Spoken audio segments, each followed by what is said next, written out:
दिल्ली में एक बिल्डिंग के बेसमेंट में जलभराव के कारण कोचिंग के 3 छात्रों की हुई मौत के बाद जांच और कार्रवाई शुरू है, लेकिन रीवा में कार्रवाई के नाम पर खानापूर्ति की जा रही है।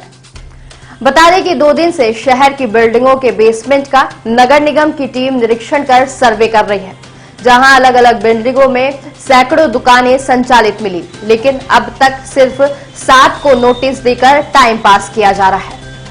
बता दें कि शहर में बड़ी संख्या में भवनों में बेसमेंट की अनुमति वाहन पार्किंग की है और उसमें दुकानें संचालित की जा रही हैं।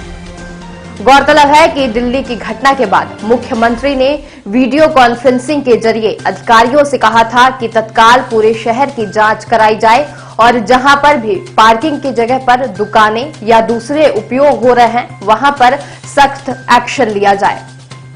मुख्यमंत्री के उक्त निर्देश पर नगर निगम आयुक्त ने इस पर कार्रवाई के लिए सभी जोन के प्रभारियों को निर्देशित किया है कि वह टीमें लेकर अपने अपने क्षेत्रों में जांच कराएं और जहां पर भी नियमों के विपरीत संचालन पाया जाए वहां पर कार्रवाई हो।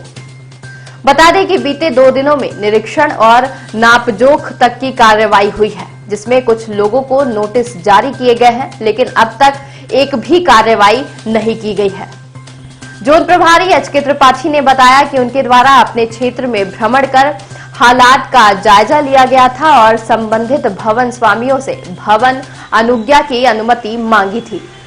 मामले में अब तक 7 को नोटिस दी गई है, जबकि अन्य को मौखिक रूप से समझाइश दी गई है।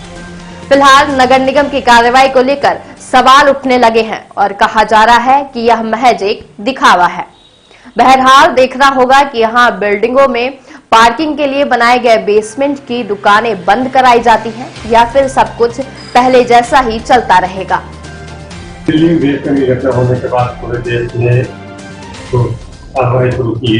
रीवा में क्या कार्रवाई की जा रही है? रीवा में इस बात को दुर्घटना भी कह सकते हैं, घटना भी कह सकते हैं, संज्ञान लेकर के हम लोगों ने पूर्व से भी जो हमारे प्रतिष्ठान जहाँ पे हम लोगों ने बेसमेंट की मंजूरी दे रखी है, उनकी चेकिंग अभियान हम करते रहे और फिर से सघन शुरू कर दिया है।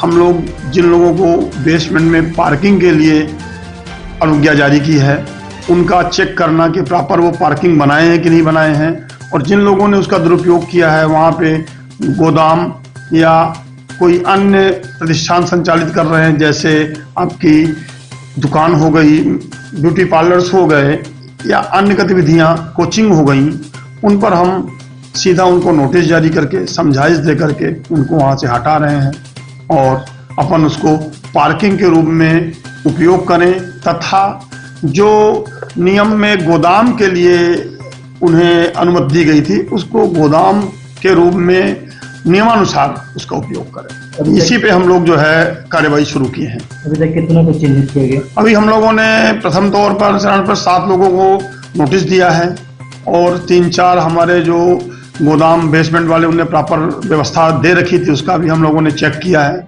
और नोटिस देने के बाद अगर उनका जवाब नहीं आ रहा तो उन पर सख्त कार्रवाई के लिए उनको वहां से हटाएंगे और सीलबंदी की भी कार्रवाई करेंगे।